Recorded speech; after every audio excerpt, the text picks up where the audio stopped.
Avez-vous pris des bonnes résolutions pour 2025? Si c'est le cas, levez le bras. Et si vous avez déjà abandonné un certain nombre de ces bonnes résolutions, baissez les bras. Je ne serais pas étonné que la plupart d'entre vous, voire tout le monde, a déjà le bras baissé.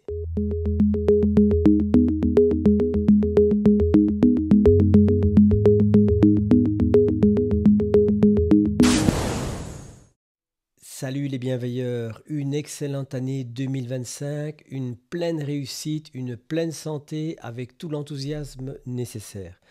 Et en parlant de nouvelle année, je ne peux pas faire autrement qu'évoquer les bonnes résolutions de début d'année qui est basé essentiellement sur le bilan de fin d'année. Alors, si vous avez fait ce bilan, si vous avez défini des bonnes résolutions, levez la main.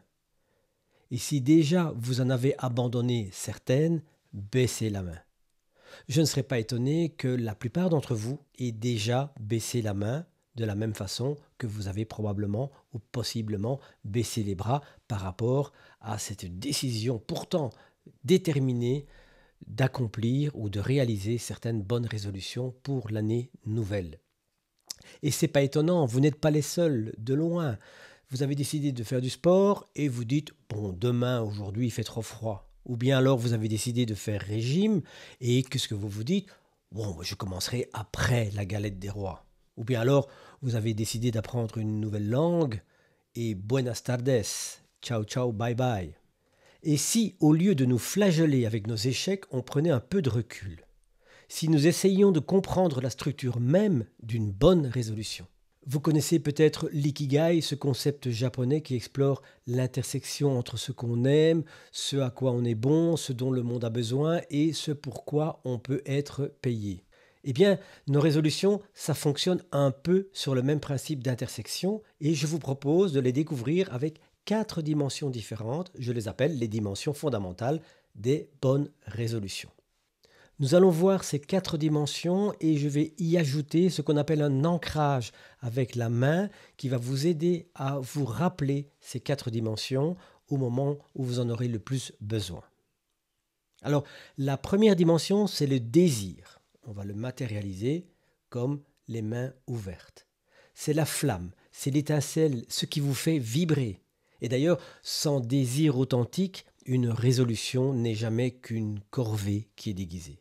La deuxième dimension, c'est la possibilité. On va l'ancrer par un geste comme ceci qui balaye l'espace. C'est le domaine du réaliste. Est-ce que c'est vraiment faisable? Est-ce que vous avez le temps, les moyens, les ressources pour accomplir cette bonne résolution? La troisième dimension, c'est la connaissance et on va faire le geste vers la tête. Comprendre ce dans quoi on s'engage, les étapes, les obstacles, le chemin à parcourir. La quatrième dimension, c'est l'engagement. On va le matérialiser par un point fermé, symbole de détermination. La volonté de persévérer, c'est ça l'engagement. Même quand la motivation initiale s'estompe. Alors ce qui est intéressant avec ces 4 dimensions, c'est d'examiner non pas simplement la dimension en tant que telle, mais ses intersections avec les autres dimensions. Voyons ce qui se passe quand ces fameuses dimensions se rencontrent. C'est là, vous allez voir que ça devient fascinant. Examinons d'abord la combinaison du désir et de l'engagement. C'est la motivation passionnée. Je vais le faire, coûte que coûte. Mais attention, c'est une zone dangereuse. C'est l'enthousiaste qui se lance dans un projet de courir un marathon sans jamais s'être entraîné. L'intersection suivante, c'est la compréhension pratique. C'est la possibilité et la connaissance. Je sais que je peux le faire. Je sais comment. Mais est-ce que j'en ai vraiment envie? C'est véritablement la zone du potentiel inexploité. La zone suivante, c'est la capacité d'action. C'est la possibilité et l'engagement. Je peux le faire et je vais le faire. Mais s'il n'y a pas un désir profond, ça devient vite une corvée, effectivement. L'intersection suivante, c'est désir et possibilité. C'est le rêve accessible. Je pourrais vraiment le faire. J'en ai envie. Mais je ne m'y mets pas vraiment, car ce qui me manque, c'est la persévérance et l'engagement. C'est la zone des « ce serait bien si…». Il suffit de penser à chaque fois que vous passez, par exemple, devant la salle de sport dans votre quartier. L'intersection suivante, c'est désir et connaissance. C'est le domaine de l'aspiration éclairée. Je sais exactement ce que je veux et je sais exactement comment y arriver, mais c'est le domaine des experts théoriques, ceux qui réinventent le monde à chaque fois qu'ils font ce genre de réflexion. Comme cet ami ou cette amie qui connaît par cœur tous les régimes, mais qui n'en commence jamais un.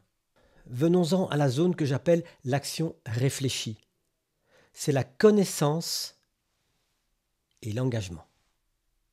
Je comprends tout, je connais tout et je suis déterminé. Mais sans vérifier si c'est possible dans la vie actuelle, dans ma vie, au niveau timing, au niveau ressources, ça risque de foirer.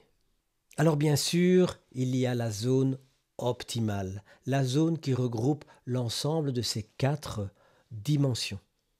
Quand ces 4 dimensions s'alignent, que j'ai le désir, que c'est possible, que j'ai la connaissance et la volonté, à ce moment-là, je peux espérer pouvoir les réaliser et les concrétiser. Je voudrais également vous souligner une zone un peu moins visible, un peu moins apparente dans le schéma, qui est la zone d'expérimentation. J'ai découvert ça avec Anne-Laure Lecumf, qui est une psychologue docteur en neurosciences, je pense, qui a écrit le livre qui va sortir cette année au mois de mars, Tiny Experiments, que je vous recommande, et qui propose, elle, de remplacer les bonnes résolutions par des expérimentations. La différence, c'est que dans le cadre des expérimentations, on n'a pas de certitude quant à la pertinence de ce qu'on s'apprête à mettre en œuvre.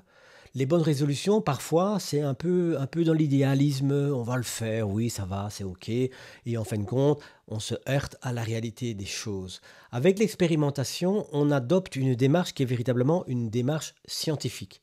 Vous décidez de tester quelque chose pendant une période bien définie, sans pression, mais avec persévérance, et vous allez prendre note, vous allez collecter les informations pour savoir, tiens, quand est-ce que c'est difficile, quand est-ce que c'est facile, quand est-ce que j'arrive à le faire, quand est-ce que j'arrive à ne pas le faire, est-ce que mon désir reste constant, est-ce qu'il y a une usure, un ensemble d'éléments qui vont me permettre d'observer mon expérience pour pouvoir mieux orienter mon action et mes comportements pour l'année nouvelle.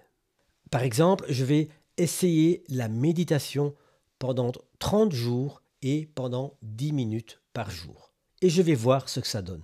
Et je vais tenir un petit journal dans lequel je vais marquer les difficultés. Pourquoi ce jour-là ça a été difficile? Pourquoi ce jour-là j'ai skippé, je ne l'ai pas fait? Pourquoi ce jour-là ça a été super cool, super facile? Est-ce que je trouve le bon moment? Est-ce que je ne devrais pas le faire plutôt le soir ou le matin? Un ensemble d'éléments que je vais tester et que je vais expérimenter. Je vais mettre la casquette de l'expérimentateur qui va être curieux de voir comment je vais m'organiser, comment je vais vivre cette expérience. Et à l'issue de l'expérience, je saurai si ça me convenait ou pas. J'aurai appris énormément de choses sur moi-même quant à la manière de mettre en place des changements d'habitude, des changements de comportement. On est véritablement dans une situation où on a le désir, on a la volonté, mais la connaissance est probablement incomplète. Et peut-être aussi que la volonté va se nourrir de la pratique en tant que telle. On va pouvoir ainsi vérifier un certain nombre de facteurs, comme par exemple la possibilité. J'ai envie de faire du sport, mais est-ce que j'ai le temps dans ma journée, avec mes transports, avec mon travail, de pouvoir bloquer un temps de pratique de sport ? Si je parle d'un régime, est-ce que c'est un engagement personnel ou c'est simplement par la pression sociale, la pression de mes pairs ou de mes proches qui font que j'ai envie de faire ce régime, mais en fait, j'ai pas vraiment envie. Voilà, je pense que c'est une réflexion qui donne un peu de structure à ce concept de bonne résolution. Et maintenant, c'est à vous de jouer. Prenez vos bonnes résolutions, peut-être même une bonne résolution que vous avez déjà abandonnée ou que vous n'avez pas encore réussi à appliquer sérieusement. Évaluez-les, chaque résolution, qui vaut la peine bien sûr, à la lumière des 4 dimensions que je viens de vous expliquer et examiner un tout petit peu ce qui se passe aux intersections de ces dimensions. Je pense que vous allez apprendre beaucoup de choses.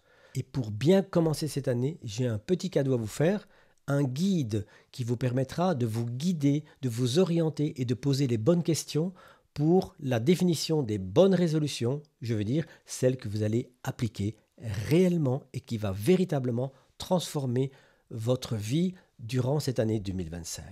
Je mets le lien dans la description et je vous dis à bientôt. Ciao!